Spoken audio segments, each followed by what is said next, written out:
Le Stone Rock cette année a commencé très tôt, hein, avec une première équipe qui est partie sur le site, donc sur le champ devant le centre fermé à partir de 8 h. Ils ont commencé à installer les tentes, installer pour préparer les concerts. À 11 h, il y avait un rendez-vous devant les arcades du cinquantenaire et dans ce rendez-vous, un départ vélo.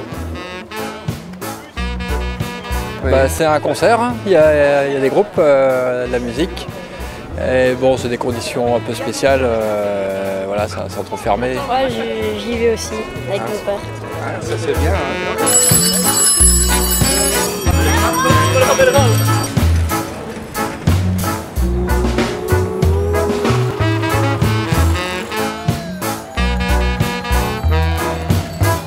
L'action Fête de la musique et pas des centres fermés.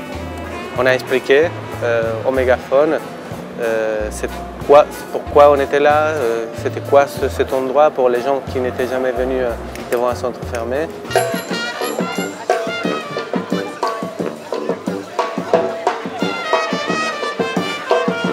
On a fait l'allée, le petit chemin là, qui longe le centre fermé jusqu'au fond.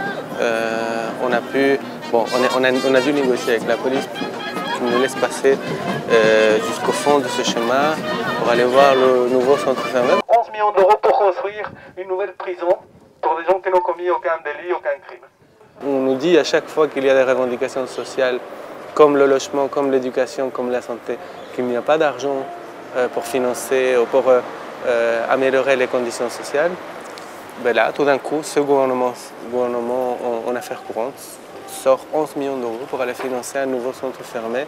Les personnes qui sont enfermées à l'intérieur, avec qui on a pu parler, on a appris énormément de choses, comme par exemple une personne qui était en grève de la faim depuis 4 jours, une expulsion avortée qui avait eu le même jour, le matin, d'un couple tchétchène. Ok. N'importe où.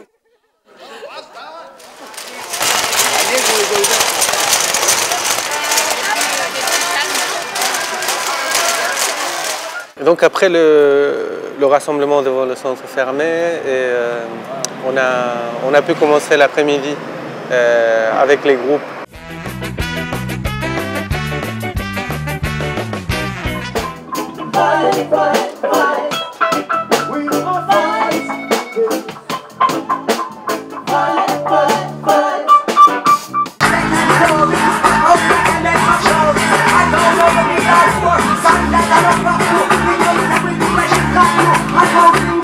On est un mouvement de jeunesse juif qui lutte pour la cause contre les centres fermés, pour que les sans-papiers soient mieux accueillis ici. Depuis combien de temps vous connaissez d'abord l'existence des centres fermés?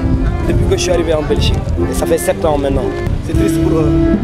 Mais en même temps, il faut des fois utiliser, des fois c'est la fin qui justifie les moyens. Ils ont besoin de faire du bruit autour du centre fermé pour attirer l'attention. Ce sont eux qui vont construire, qui sont déjà en train de construire notre avenir. Et quel meilleur terreau alors que ça soit construit avec des idées nouvelles, des idées qui s'opposent à ces politiques, à ces lois qui criminalisent et qui répriment de plus en plus les étrangers. Tu sais que je suis depuis toujours sensible au problème de l'immigration, des sans-papiers, des illégaux comme on les appelle. Et donc là, quoi de mieux que venir faire un peu de bruit devant ces centres honteux, ces prisons on peut dire. Sauf que la différence d'une prison, c'est que les gens qui sont dedans, ils ont rien fait. Ils sont coupables de rien. Ils sont coupables d'avoir voulu chercher une vie meilleure. Comme on fait des millions d'Européens et d'humains tout au long de l'humanité. C'est toujours un petit grain de sable qui est important pour que les gens prennent conscience de ça, qu'on en parle, qu'on trouve d'autres solutions et qu'un jour on puisse vraiment, ça soit vraiment, mais pour de vrai, des centres fermés, mais fermés.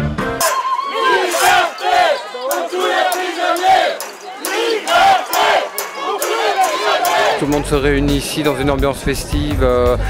Ça permet d'échanger les contacts et d'être plus, pour la prochaine fois, plus efficace aussi dans la lutte contre les centres fermés.